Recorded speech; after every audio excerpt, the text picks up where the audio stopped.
Hello friends, कैसे हैं आप सब? बढ़िया। चलिए फ्रेंड्स, आज हम एक नया टॉपिक शुरू करने जा रहे हैं, मैथमेटिकल इंडक्शन अर्थात गणितीय आगमन। इसमें हम विभिन्न बेसिक परिभाषाओं, बेसिक डेफिनेशंस जैसे statement, mathematical statement, first principle of mathematical induction, second principle of mathematical induction इत्यादि टॉपिक्स को पढ़ेंगे। दोस्तों, ये काफ़ी इंपॉर्टेंट टॉपिक है। ये आपको क्लास 11-12 के साथ साथ अनेक कॉम्पिटिटिव एग्ज़ाम्स जैसे सीजी व्याख्याता भर्ती परीक्षा, TGT PGT exams, NVS KVS तमाम प्रकार की परीक्षाओं में ये टॉपिक आपको बहुत काम आएगा। आईआईटी जेईई जैसे एग्ज़ाम्स में भी ये टॉपिक से बहुत सारे प्रश्न पूछे जाते हैं। दोस्तों, जैसा कि आप सभी को पता होगा कि सीजी व्याख्याता भर्ती परीक्षा के सिलेबस के अनुसार हमने अनेक टॉपिक्स पहले ही पढ़ लिए हैं, जिसमें कि थ्योरी ऑफ सेट्स अर्थात समुच्चय सिद्धांत, उसके बाद फंक्शन के बारे में हमने पढ़ लिया है, ट्रिग्नोमेट्री हो गया है, क्वाड्रेटिक इक्वेशन, कॉम्प्लेक्स नंबर्स, ये सभी टॉपिक्स कंप्लीट हो चुके हैं। अगर आपने इनके वीडियोस नहीं देखे हैं तो ज़रूर जाइए। आपको सीजी व्याख्याता भर्ती परीक्षा की एक अलग से प्लेलिस्ट बनी हुई है, उसमें आपको सारे के सारे वीडियोस मिल जाएंगे। और अगर किसी भी वीडियो या प्लेलिस्ट के आपको लिंक न मिले तो आप ज़रूर हमें मैसेज करके बता सकते हैं। व्हाट्सएप में आप अगर मैसेज करें तो आपको जो भी आप वीडियोस चाहते हैं, जो भी टॉपिक का आपको वीडियो नहीं मिल रहा है, उसका लिंक आपको तुरंत प्रोवाइड कर दिया जाएगा। आप चाहें तो हमारे व्हाट्सएप ग्रुप से जुड़ सकते हैं। और सबसे ख़ास बात दोस्तों, हम उसी को आगे बढ़ाते हुए, जैसे 4 यूनिट हमारे कंप्लीट हो चुके थे, आप सिलेबस को एक बार अवलोकन कीजिएगा तो उसमें ये वाला टॉपिक बीच में छूट गया था, मैथमेटिकल इंडक्शन। तो इसको, ये छोटा सा टॉपिक है, ये हम जल्दी से कंप्लीट कर लेते हैं और इसके बाद हम लीनियर इनइक्वालिटीज़ अर्थात रैखिक असमीकाएँ, वो टॉपिक हम शुरू करेंगे दोस्तों।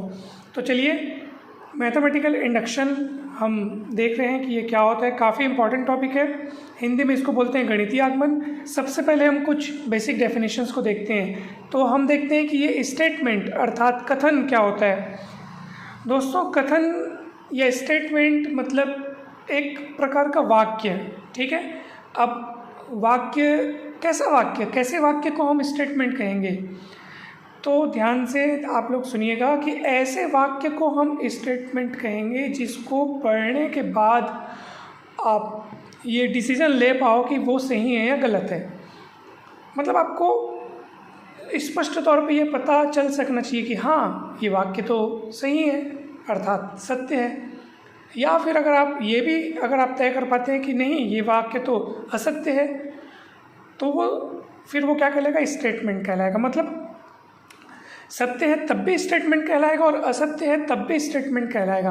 आपको ऐसा नहीं सोचना है कि सर कि सत्य रहेगा तभी उसको स्टेटमेंट कहना है क्या, और असत्य रहेगा तो उसको स्टेटमेंट नहीं कहेंगे क्या। तो दोस्तों, इसमें ध्यान से सुनने योग्य बात यह है कि वो सत्य रहेगा तब भी आप उसको स्टेटमेंट बोलोगे, उस समय आप उसको ट्रू स्टेटमेंट बोलोगे। और अगर वो फॉल्स रहेगा यानी असत्य रहेगा तो उसको फॉल्स स्टेटमेंट बोलोगे। लेकिन आप वहाँ पे डिक्लेयर तो कर पाओ, कम से कम आप निर्णय ले पाओ कि हाँ भाई, वो सत्य है असत्य। अगर आप सत्य या असत्य होने का निर्णय ले पा रहे हो तो वो स्टेटमेंट होगा। और अगर किसी वाक्य को पढ़ने पर आपको लगे कि सर इसमें सत्य असत्य बताने जैसा तो कुछ भी नहीं है, जैसे मैं बोलूँगा कि भाई आपका नाम क्या है, तो आप कहेंगे सर आपका नाम क्या है, ये तो एक प्रश्नवाचक वाक्य हो गया, इसमें प्रश्न पूछा जा रहा है, इसमें सत्य या असत्य वाली बात तो दिखाई नहीं दे रही है। आपका नाम क्या है, तो इसमें तो इसका तो कुछ उत्तर दिया जाना चाहिए कि भाई नाम क्या है।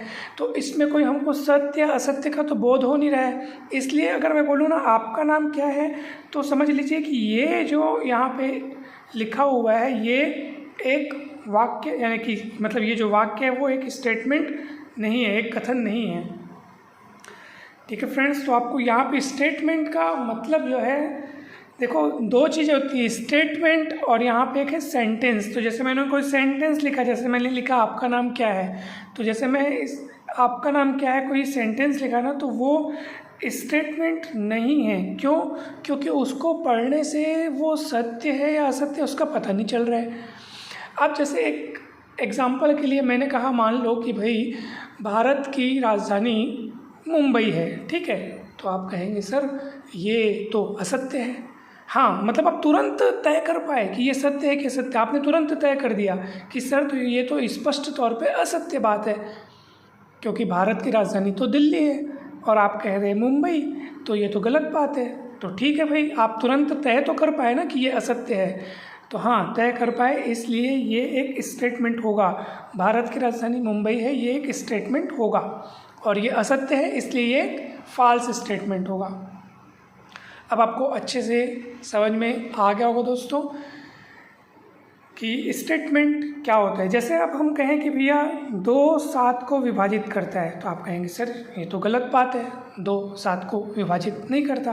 तो ठीक है, आप तय तो कर पा रहे हैं ना, हाँ तय कर पा रहे हैं कि हाँ ये असत्य है, तो ये स्टेटमेंट है।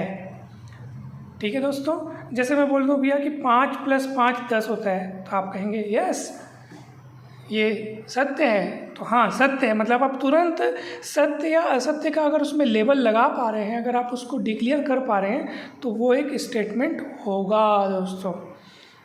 ठीक है, तो अब आपको जैसे हम कहेंगे कि भाई आपके उधर, आपके इलाके में, आपके शहर में आज बारिश कितनी हुई, तो अब भाई बारिश कितनी हुई, तो ये इसमें असत्य या सत्य का कुछ बोध नहीं हो रहा है, तो इसलिए ये एक स्टेटमेंट नहीं होगा दोस्तों। ठीक है, तो अब आपको समझ में आ गया कि स्टेटमेंट क्या है। अब उसी को देखिए कि मैथमेटिकल स्टेटमेंट किसको बोलते हैं। सीधी सी बात है, अभी तक हमने जो वाक्यांश बोले हैं, जैसे मैंने भारत, राजधानी, ये सब बोला, अब इसमें तो कुछ गणित नहीं है, लेकिन अगर मैं वहीं 2 7 को विभाजित करता है इस टाइप का अगर मैं कुछ स्टेटमेंट बोल रहा हूँ, तो उसमें गणित वाला यूज़ हो गया। तो जिसमें आपको गणित का खेल दिखाई दे, गणित का इस्तेमाल होता दिखाई दे, गणित के शब्द या गणित की संख्याएं, गणित के चिन्ह, ये सब गणित का अगर उसमें रोल दिखाई दे, तो बस वो मैथमेटिकल स्टेटमेंट हो जाएगा।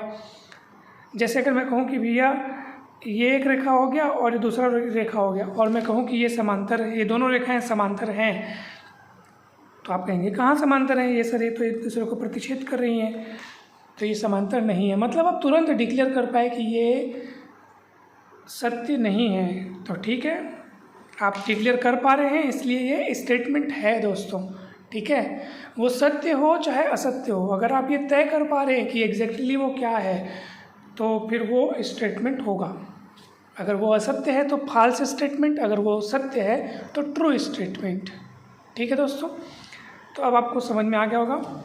चलिए, first principle of mathematical induction देखते हैं क्या है। गणितीय आगमन का प्रथम सिद्धांत दोस्तों बहुत ही इम्पोर्टेंट है, बहुत ही सरल है, और हम 2 सिद्धांतों को पढ़ेंगे और दोनों मतलब एकदम एक जैसे हैं। आपको हल्का सा बस लिखने के अंदाज में फ़र्क समझ में आएगा, बाकी एक ही चीज़ है वो, इसमें कहीं पर भी आपको लिखने के तरीके में बस फ़र्क है, इसलिए आप ध्यान से देखिएगा।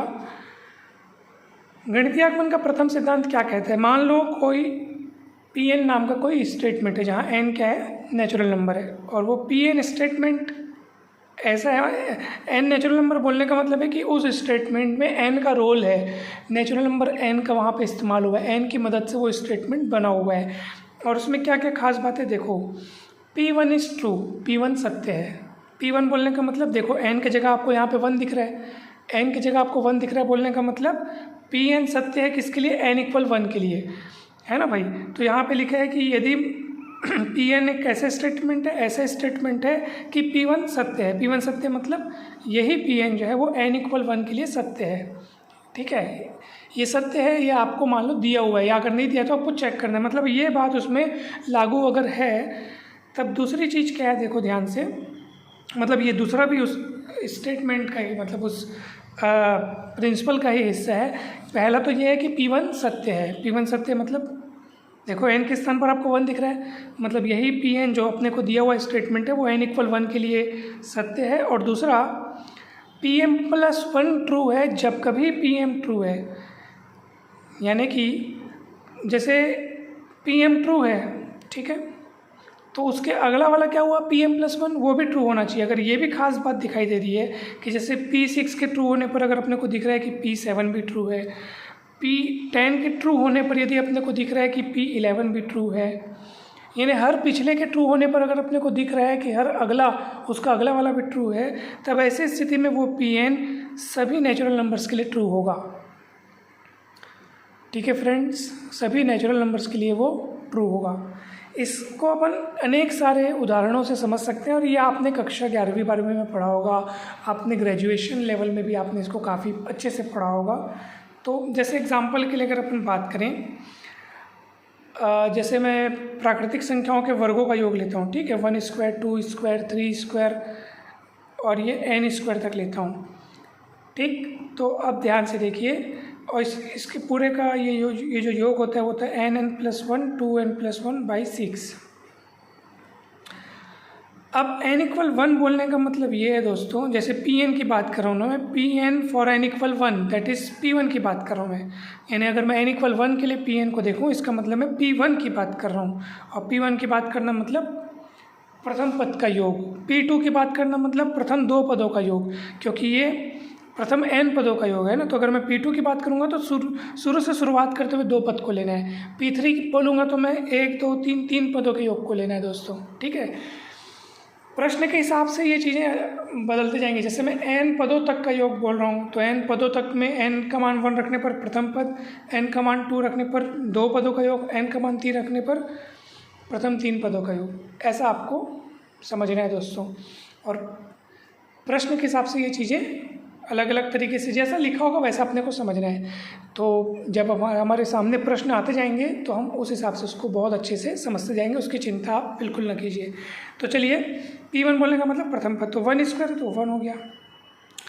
अब ये P1 ट्रू है कि नहीं ये चेक करने के लिए आपने लेफ्ट हैंड साइड में तो देख लिया कि भैया P1, ठीक है ना भाई, P1 एक स्टेटमेंट है और वो इस प्रकार है कि 1 स्क्वायर, यानी अपना लेफ्ट हैंड साइड अपने को क्या मिल रहा है, 1 स्क्वायर जो कि 1 है, तो ये आपको लेफ्ट हैंड साइड में मिल रहा है।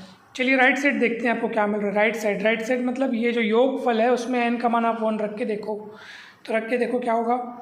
तो यहाँ n का मान 1 रखोगे, 1 × 1 + 1 2 × 1 + 1/6, तो आप देख सकते हैं 1 और 1 2 और 2 और 1 3, 3 दूनी 6/6 कट के 1 हो जाएगा। तो देखो लेफ्ट हैंड साइड में भी 1 मिल रहा है, राइट साइड में भी 1 मिल रहा है, मतलब P1 हमारा ट्रू है क्योंकि दोनों पक्ष बराबर मिल रहे हैं, तो P1 ट्रू हो गया, ठीक है। P1 ट्रू है तो P2 भी ट्रू होना चाहिए, P3 भी ट्रू होना चाहिए। ये अगर अपने को और ये कौन बोल रहा है, ये अपने को सेकंड स्टेटमेंट बोल रहा है कि जब कभी Pm ट्रू हो तो Pm+1 भी ट्रू होना चाहिए।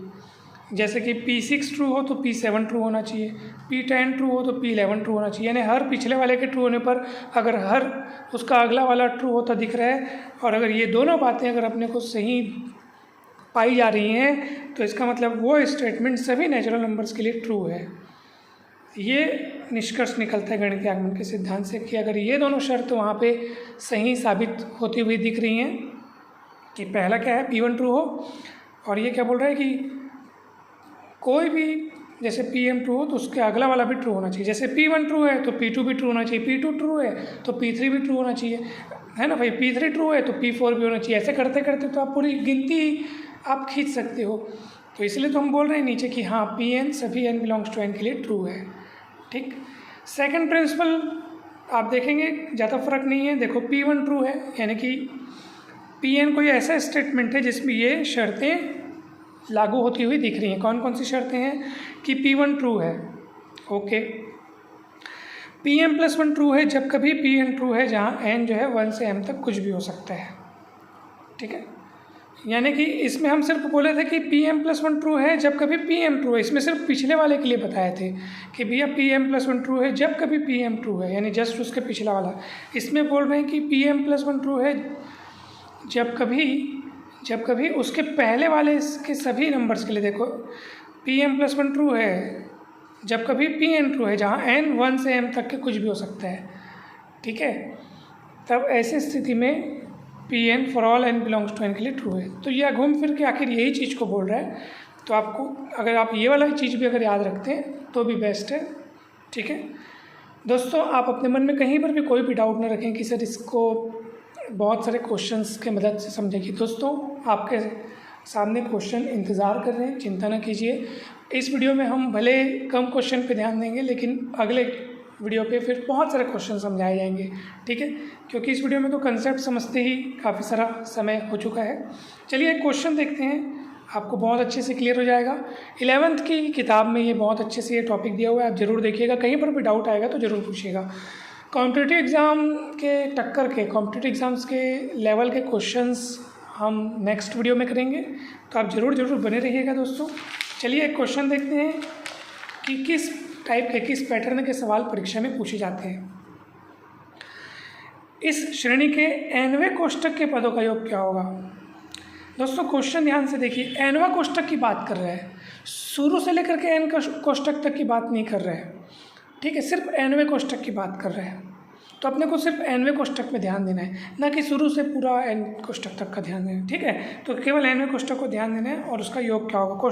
पहले अपन देखें कि कोष्ठक कैसे दिए हैं। पहले कोष्ठक में सिर्फ 1 दिया है, दूसरे कोष्ठक में 2 3 4, तीसरे में 5 6 7 8 9, इस तरीके से आगे चल रहा है। और एनवे कोष्ठक के पदों का योग, ठीक है, यानी sum of terms in nth bracket, ठीक है। तो ये ऑप्शंस है आपके पास। अब इस टाइप के प्रश्नों को बनाने के लिए हमको ऑप्शंस की मदद लेनी चाहिए।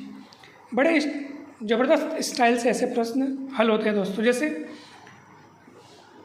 n=1 के लिए अगर अपन बात करें, n=1 बोलने का मतलब ये है कि पहले कोष्ठक का योग। तो पहला कोष्ठक यहाँ पे सिर्फ एक ही एलिमेंट वाला केवल 1 दिख रहा है, तो प्रथम कोष्ठक के पदों का योग 1 मिल रहा है अपने को। अब आप ये देखो कि किस ऑप्शन में ये बात फिट हो रही है कि n=1 के लिए अपने को योग 1 मिले। चलो ऑप्शन ए चेक करते हैं, n=1 रख के देखते हैं। n=1 यहाँ पे रखोगे 1 - 1³ + 1³ 1 मिल गया। अरे वाह, ऑप्शन ए तो n=1 के लिए फिट हो गया। चलो ऑप्शन ए को ही हम लोग n=2 के लिए भी चेक करके देख सकते हैं, तो इसके सही होने के चांसेस बढ़ते जाएंगे। n=2 का मतलब आप क्या समझे बताइए। n=2 का मतलब आप ऐसा मत सोचना यहाँ पे कि सर n=2 का मतलब आपको पहले से शुरुआत करते हुए पहला कोष्ठक और दूसरा कोष्ठक दोनों को लिखना होगा, ऐसा नहीं सोचना है दोस्तों। आप बोलेंगे सर आपने पिछले पन्ने में तो आपने वही बताया, पिछले पन्ने में जब हमने कहा n पदों का योग तो आपने बताया कि n=1 के लिए केवल पहले पद को लेना है, n=2 के लिए पहला और दूसरा को लेना है एक साथ, n=3 के लिए पहले से लेकर 3 को लेना है, क्योंकि यहाँ पे n पदों का योग बोला है दोस्तों, इसलिए अपने को शुरुआत से ही लेते हुए लेना है। लेकिन यहाँ पे nवें कोष्ठक की बात कर रहे हैं, यानी कि सिर्फ nवें में ध्यान देना है, nवा, न कि n बोलेगा तो शुरू से और nवा बोलेगा तो सिर्फ उसी क्रमांक वाले को देखना है। तो n=2 बोल रहे हैं मतलब सिर्फ द्वितीय कोष्ठक के पदों का योग आप देखिए। तो चलिए देखते हैं कि द्वितीय कोष्ठक के पदों का योग कितना है। तो 2 3 4 है द्वितीय कोष्ठक में, उसके पदों का योग करेंगे 2 3 5 4 9 आएगा, ठीक है, 9 आया है। अब इसी n=2 पर अपन देखते हैं कि कौन सा वाला ऑप्शन अपने को सही उत्तर देता है। तो अपन देखे थे कि n=1 के लिए ऑप्शन ए अपने को करेक्ट आंसर दिया था। अब n=2 के लिए भी अपन ऑप्शन ए को पहले चेक करके देख लेते हैं। तो n=2 के लिए आप देखो तो 2 - 1³ + 2³, ये देखिए ये सब किया गया है यहाँ पे। तो 2 - 1³ यानी 1 और 2³ यानी 8 9। अरे वाह, ये भी मैच कर गया, आप देख सकते हैं मैच कर गया, बराबर हो गया। मतलब n=2 के लिए भी ऑप्शन ए हमको सत्य आंसर दे रहा है, सही आंसर दे रहा है अपने को, ठीक है। चलिए n=3 के लिए देखते हैं। n=3 मतलब तृतीय कोष्ठक के पदों का योग। तो तृतीय कोष्ठक में ये है 5 6 7 8 9, ठीक है, इनको जोड़ने पर अपने कितने मिल रहे हैं 35। चलो ऑप्शन ए में चेक करके देख लेते हैं कि n=3 के लिए 35 आ रहा है कि नहीं आ रहा। तो n= यहाँ पे 3 रख के आप देखोगे तो रखोगे तो आपको देख लो 8 और 27 35 मिल रहा है। मतलब साफ साफ पता चलिए कि ऑप्शन ए सभी में फिट हो रहा है, n=1 2 3 सब के लिए फिट हो रहा है। मतलब ऑप्शन ए ही हमारा अभिष्ट सही उत्तर है। अब आपके मन में प्रश्न उठेगा सर मान लीजिए ऑप्शन ए कहीं पर अगर फेल हो जाता, मान लो n=1 के लिए ऑप्शन ए फेल हो जाता, ठीक है, तो आप समझ लेना कि मतलब ऑप्शन ए फिर आपका करेक्ट आंसर नहीं है, फिर आप डिक्लेयर कर देना, फिर ऑप्शन बी के साथ आप चेक करना। तो आप कहेंगे सर इसमें तो बहुत समय लगेगा। बिल्कुल नहीं लगेगा दोस्तों, अभी हम समझ रहे हैं तो समझने में तो समय लगता है, जब आप उसको अच्छे समझ लेंगे, प्रैक्टिस करेंगे ना, और जब इस टाइप के प्रश्न आपके परीक्षा में आएंगे तो आप देखेंगे कि तुरंत आप इसका आंसर फटाफट चेक करके आसानी से डिक्लेयर कर सकते हैं, तुरंत आंसर आप निकाल लेंगे दोस्तों। तो हमें पूरी उम्मीद है कि ये सवाल आपको बहुत अच्छे से समझ में आया होगा। दोस्तों अगले अन्य वीडियोस में हम बहुत सारे सवालों को हल करेंगे, मैथमेटिकल इंडक्शन के काफ़ी सारे सवाल हम देखेंगे। हमें पूरी उम्मीद है कि ये वीडियो आपको बहुत अच्छे से पसंद आया होगा, सारे कंसेप्ट आपको अच्छे से क्लियर हो गए होंगे, सवाल समझ में आए होंगे। कहीं पर भी कोई भी डाउट हो तो कमेंट करके अवश्य पूछ सकते हैं। अगर आपको मैथमेटिकल इंडक्शन का सिद्धांत ठीक से मान लो समझ में नहीं भी आया, अगर कहीं डाउट भी है, तब भी आप चिंता न करें दोस्तों, आप धैर्य रखें। नेक्स्ट वीडियोज़ में जब हम सवालों को समझेंगे ना तो उसमें हम इन चीज़ों को रिवाइज़ करेंगे। मतलब सवाल को जब हम समझेंगे तो सवाल को तो हम सिद्धांत की मदद से ही समझेंगे, तो वहाँ पे रिपीटेशन रिवाइज ऑलरेडी मतलब वो अपने आप हो जाएगा दोस्तों, तो उसकी आप चिंता ना कीजिए। बस आप धैर्य रखिए, पिछले पुराने वीडियोज़ को आप बहुत एकाग्रता के साथ देखिए, आपको सारे के सारे कंसेप्ट्स क्लियर हो जाएंगे दोस्तों। और हमें पूरी उम्मीद है कि ये वीडियोज़ आपके लिए काफ़ी हेल्पफुल है। अगर हेल्पफुल हैं दोस्तों तो ज़रूर लाइक कीजिए, और चैनल पर नए हैं तो सब्सक्राइब कीजिए। वीडियो को शेयर ज़रूर कीजिए दोस्तों, सभी दोस्तों के साथ शेयर कीजिए। कमेंट करके अवश्य बताइएगा कि ये वीडियो आपको कैसा लगा। दोस्तों, आप सभी का सपोर्ट ही हमें उत्साह प्रदान करता है वीडियोस बनाने के लिए, क्योंकि जब हम देखते हैं कि व्यूज़ कम आ रहे हैं, जनता यानी कि आप लोग अगर इंटरेस्ट नहीं ले रहे हैं, तो ये स्वाभाविक है दोस्तों कि हमारा उत्साह भी कम हो जाता है, क्योंकि वीडियो बनाने के लिए काफ़ी मेहनत लगती है। ऐसे में अगर सही से फीडबैक नहीं मिलता है, मान लो सही से फीडबैक अगर नहीं मिल रहा है, तो ऑटोमेटिक हमारा उत्साह क्षीण हो जाता है। इसलिए अगर आप चाहते हैं कि सर डेली वीडियो बने और बहुत सारे क्वेश्चंस कराए जाएँ, मतलब अगर आप पूरा का पूरा अगर आप चाहते हैं कि मैं डेडिकेशन के साथ वीडियोस बनाऊं, तो बस आपसे इतनी ही अपेक्षा है कि आप भी पूरे डेडिकेशन के साथ खूब शेयर करें, दिल से शेयर करें, सभी को शेयर करें, और सारे प्लेटफॉर्म्स में, न केवल व्हाट्सएप स्टेटस पे, फेसबुक, इंस्टा, जहाँ तक आपका संपर्क है वहाँ पे आप मतलब शेयर करें, दोस्तों को बतलाएं, और चैनल से जोड़ें, व्हाट्सएप ग्रुप से जोड़ें। और फिर ये वीडियो सीरीज़ तो अब कंटिन्यू आपके लिए बिल्कुल सेवा में उपलब्ध होती रहेगी दोस्तों। आप सभी को बहुत बहुत धन्यवाद। जल्द ही मिलते हैं हम नेक्स्ट वीडियो में अनेक सारे सवालों के साथ। थैंक यू सो मच दोस्तों।